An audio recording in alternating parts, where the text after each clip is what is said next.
It has been 33 years since one of the most well-known serial killers in history was executed for a string of killings in the 1970s.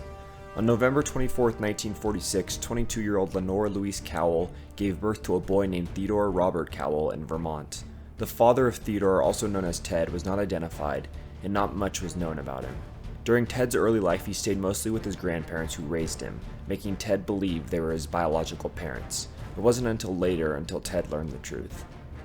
Ted's first known murders happened in 1974, but the disappearance of young women around Bundy started back as early as 1960.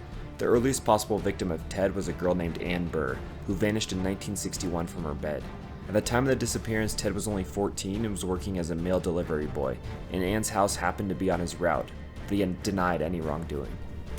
In 1966, Bundy began college at the University of Washington, and only 1 year later, in 1967, he began a romantic relationship with one of his classmates who would eventually turn into his girlfriend. One of the most surprising parts of the story was the job Ted took in 1971, where he was working at a suicide hotline center in Seattle. In 1972, Ted Bundy would officially graduate from college and would go on to law school at the University of Puget Sound.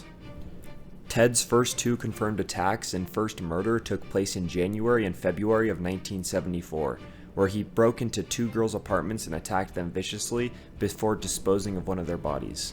Throughout the rest of 1974, while still attending law school, Ted would go on a rampage, committing at least 7 more murders taking place in Washington and Colorado.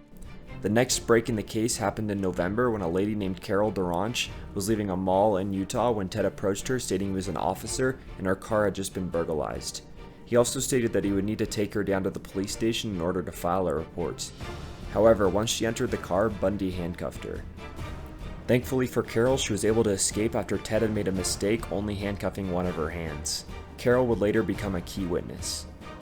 December was the real turning point and the downfall of Ted Bundy began, as his girlfriend at the time went to the police station after hearing of the mystery killer, and after connecting a few dots, she realized it may be Ted. Bundy remained under police investigation and was arrested for the first time in August of 1975. But after searching Ted and his belongings, no evidence was found and he was released.